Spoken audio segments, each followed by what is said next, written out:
So over here, we are going to discuss few more stages in which force is applied on. See guys, I hope you all can see the particular car which is just got stuck in mud.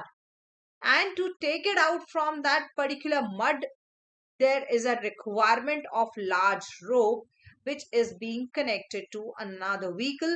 That should be a heavier one so that it could drag that particular car. So in this, the car which is stuck on the stuck in the mud, there is two types of force which will be applied on the rope which is connected to it. So anybody who can help me out to know what kind of force is connected with this rope?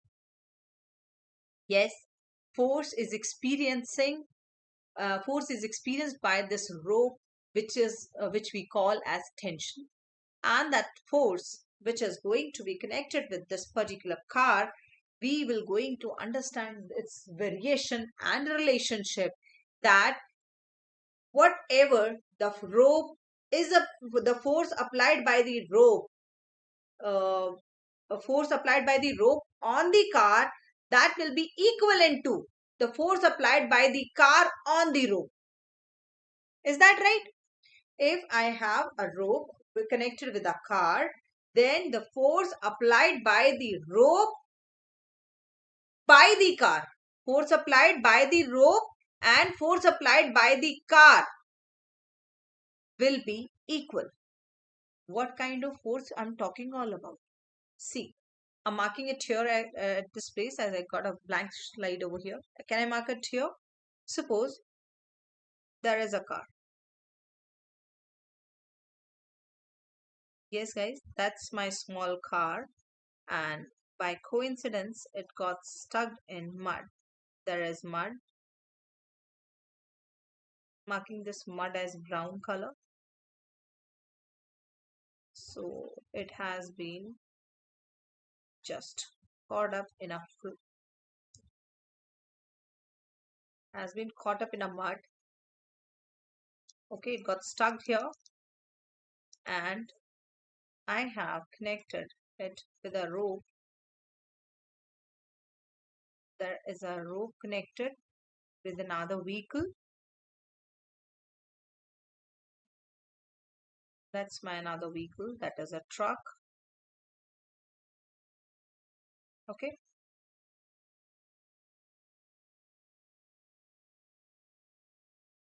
yes, and this particular vehicle is connected with a truck. Okay, and this rope is applied with that particular force. Now my question is, what kind of force Nishu ma'am is actually asking? See bacha, if there would be a force on the there is a force and there is another force which is on the car. There are two forces on the car. Okay, so there are two forces which are applied. First force, suppose that's my car. Okay, that's my car and that's the rope. So there are two forces which are applied at this place. First force is the force on the rope by the car, and second force on the car by this rope. Why this rope is applying a force? Because it is connected with a truck or a tractor or something else. Okay, so until and unless this force on the car, force on the rope get increased, got greater than the force on the car, it will not get come out. If both the forces, force on the car and force on the rope, are equal, it will stick to the mud. But if I need to take out my car, pull out my car from that particular mud, I just need to apply a larger force by the truck. So the force applied by the rope on the car should be greater. All right. So I can say I have two forces. There are two forces. Force. I can just mark the force, two forces as force FR, that is force on rope, and FC, that is force on car. If force on rope got increases. Okay, force by the rope, sorry. Force by the rope, force by the rope is Fr, and force by the car is Fc. If force by the rope is greater than force by the car, then only this particular car can pulled out from that sticky mud. Okay, so let's understand this part. I'll tell you what is going on in this part in our next lecture. At any stage, the force of the rope on the car is equal and opposite to the force of car on the rope. There are two forces. First, force on rope. Second, force on car.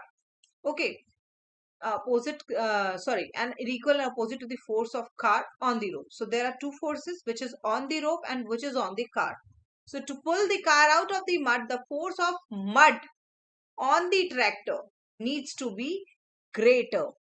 Force of mud on the tractor needs to be greater than the force of the mud on the car. Once the tractor applied the force which is applied over here either by tractor or by tempo, if it got greater than the force on the mud of the car, then only it can come out. If the force of the car on the mud will be higher, then the car will going to be stay in the particular mud. Correct. So guys, we need to understand one thing in this. What is that one thing? That whenever we need to have a displacement in a body, in any kind of body object, in anything, we always need an unbalanced force. We will going to talk about on this balanced and unbalanced force concept. And till then, just try to understand if there is an equal and opposite force on the rope and car, then there won't be any kind of motion. The car cannot be pulled out. Okay, now the another portion, that is friction and action. When we need a friction and action, what is the requirement of this friction and action, and how do we use it? See, if there is a wheel, suppose that's a wheel, okay, it is placed in my hand, and this wheel will roll forward. Okay, so if I push this wheel, this will go forward. When this will go forward, there has to be some friction that resists sliding. Friction will going to resist sliding. The larger will be the friction, it will going to slide. If there would be larger friction, there will be a chance of slide. If there won't be such action like that, friction is less, then it will going to slide more. Let me give you an example. If you try to ride a cycle on a slippery floor, what will happen? Your cycle tire will going to skid like this. It will going to skid like this. It will going to slide in spite of roll down. Why it can't roll down? Because it is not able to maintain a contact with the floor. To maintain a contact with the floor, we always need a friction. Now I would like to tell you what is basically a friction. See guys, first thing, friction is an opposite force. What is a friction? Friction is an opposite force, and what is the job of this opposite force? It always resists the motion. It always try to oppose the motion. It will always be in the direction opposite to the direction of motion. Okay, if I try to rub my hands, then there would be a friction because it will try to oppose the motion of my hands. Okay, you must have been used up the rope to climb upward. Okay, you might did a number of activities related to it, especially while in your physical education and your uh, games lectures. Okay, so we need to do all these things like climbing up on something. If you are trying to do some tracking kind of things, then you might have used such kind of things. Why do we need a gloves that time? I'd like to share an experience of mine, that is an SSB. I was given a task that I need to just climb. I just need to just reach on these stairs to a certain height, around 9 feet or 12 feet. I don't remember properly. 12 feet, I think. Okay, and then I just need to come down by with the help of rope only. And I just heard about it that due to rainy season, the particular rope will going to be very much slippery, so it could hurt my hand. I can just slip off from that particular rope area. I did, but I was not able to do that very well because there was a less friction because it got slippery. Okay, so whenever the things got slippery, if there would be an oil spilled on the floor, you won't be able, your footwear won't be able to make a your footwear won't be able to make a contact with the floors. That's why we always have a designing some gaps, air gaps in between the in the sole of your slippers and shoes. And there is definitely designs in the, if you have noticed, there are air gaps in the designing of tires of cycle, of car, or any kind of vehicle. You always notice whenever that gap got covered up or the tire will going to be smooth, you will definitely need a tire change, otherwise it can skid. Okay, it can damage your car. There would be a chances of accidents. Your brake won't be applied much but in a better way. Okay, so we need to understand how this friction and action works. Whenever my wheel is there and wheel need to move forward, definitely there are two things which are required. First thing, that is there should be a push. Okay, there should be a push on the wheel in the forward direction, and definitely there would be a friction on the opposite direction that can resist the sliding. Okay, so in this particular concept, we need to understand how this wheel is actually working on. You can see that the wheel is just rolling down. So what is actually happening in this?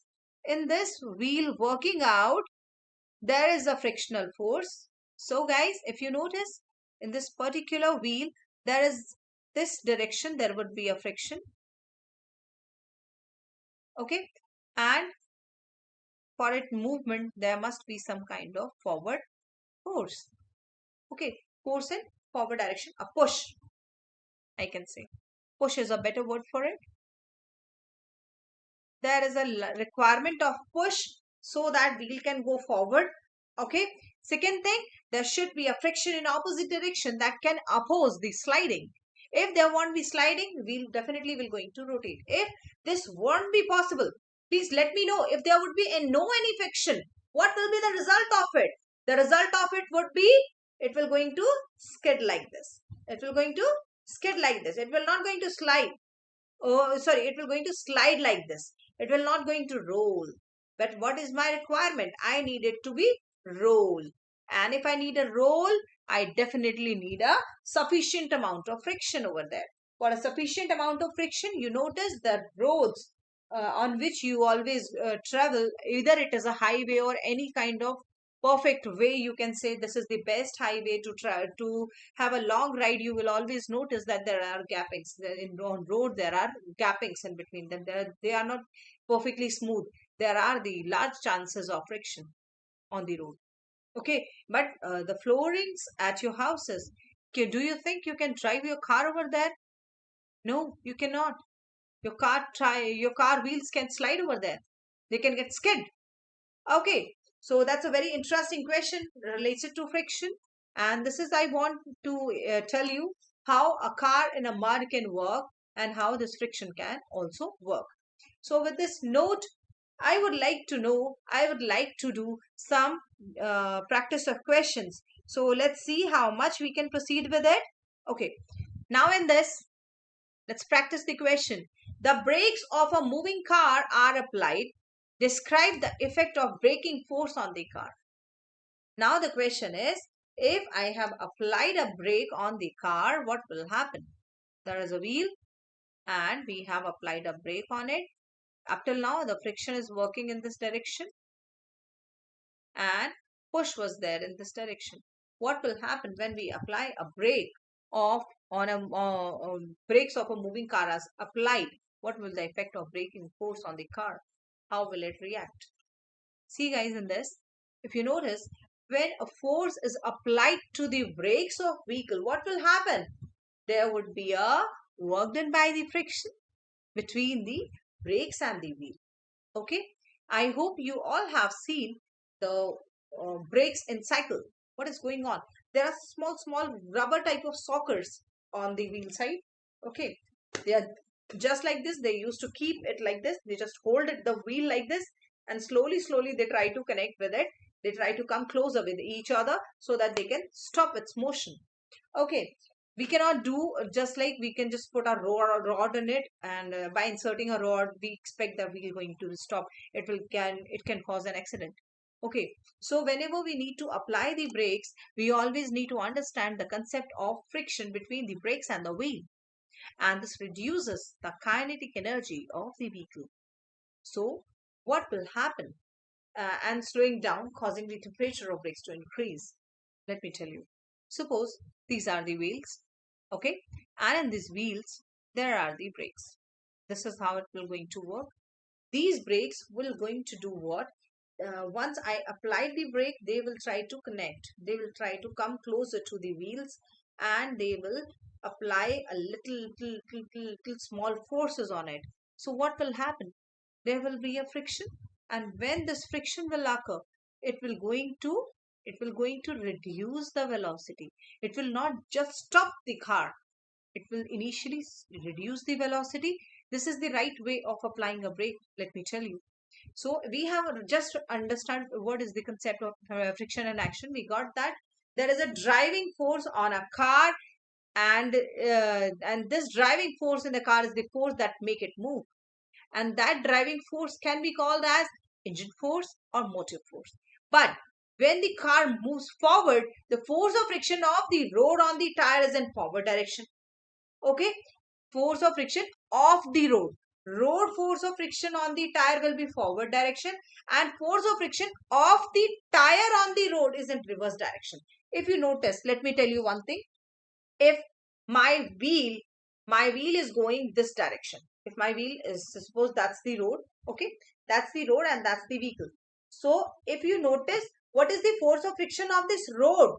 The road's force of friction is in this direction, but my wheel's force of friction is in backward direction. See, my wheel is going in this direction, my wheel is rotating in this direction.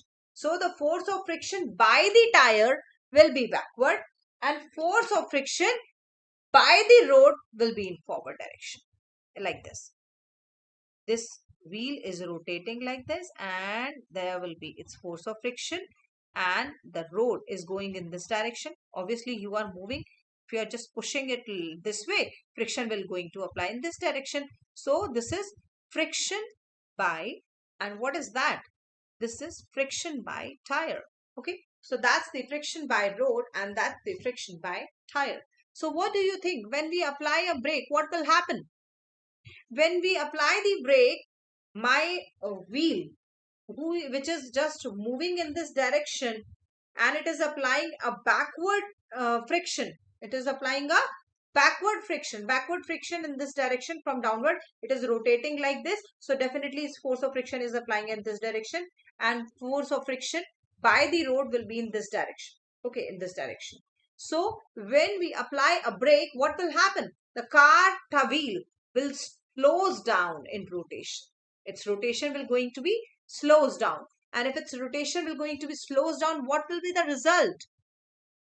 What will be the result if its wheels rotation will going to slows down? What will happen next? It will going to reduce its velocity.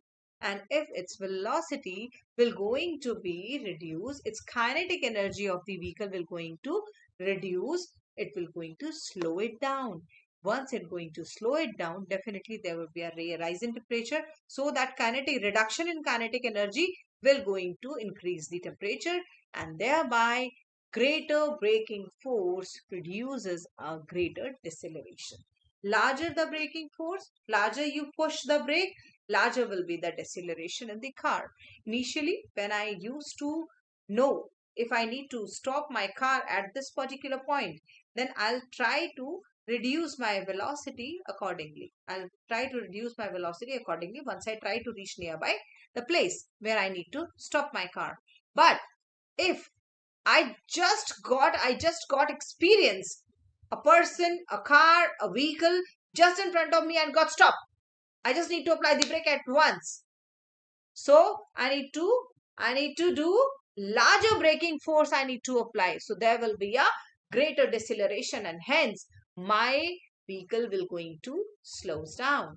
After that, there is another question. When a car brakes, the road exerts a force on each tire to slow the car down. When car brakes, road exerts a force on each tire to slow the car down. Describe how the force that each tire exerts on the road.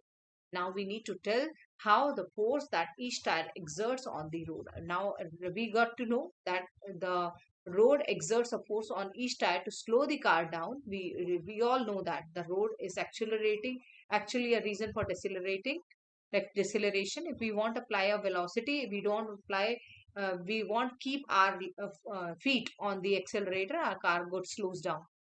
So yes, there is a this is a reason road actually exerts a opposite force, that is the force of friction. Okay, then describe the force that each tire exerts on the road. What kind of force the tire is exerting on the road? I have just explained it. If my tire is if my tire is rotating in this direction, so what will be the force applied by it? It will going to apply a backward frictional force, backward every wheel. And if we talk about a particular road, it will also exert a frictional force, but that will be forward one. Over here you can see that that's the rotation of wheel. Here they have shown up the rotation of wheel in this direction. Then tire pushes the road as how? Tire pushes the road as in this direction, and road pushes the tire as is in this direction. Okay, now tire pushes the road in, this should not be the motion, friction for a disc, friction on disc. This is the force on friction. This is the brake. That's the brake. So when the brake has been applied, it will going to stop its motion. If its motion got stopped, then this going to apply a force on this direction. Okay, and wheel going to try to apply the force in this direction. Road pushes the tire in this direction. So what will be the result now? What will be the result? The car will going to be slows down. So we can say that the friction force exerts a torque in the opposite direction. Friction force exert a torque in opposite direction to the torque drives the wheel. That means if my wheel is driving in this direction, my friction, my force of friction or by the brakes will going to give a rotation in this direction. So first torque is in this direction and second torque is in this direction. So there are basically two types of forces applied. First is driving force and second is opposing force. The force, friction force exerts a torque in the opposite direction to the torque that drives the wheel, and during braking the tire pushes forward on the road surface. Up till now, when tire is rotating, I have just showed you up, when tire is rotating in this direction, it will going to give an opposite friction. The tire is going in this direction, but it is applying a friction in this direction. Okay, during braking, the tire pushes forward on the road surface, causing the road surface to push backward on the tire. Now, the resultant force in the backward direction causes the vehicle to decelerate. And this resultant force in the backward direction, this resultant force in backward direction causes the vehicle to decelerate. So whatever the equivalent force will going to exist in between our vehicle and tire, it will going to decelerate the velocity. So this is all for today, guys. For my next lectures, please be on the line and attend my next lecture for further different concepts which are related to your academics and related to force.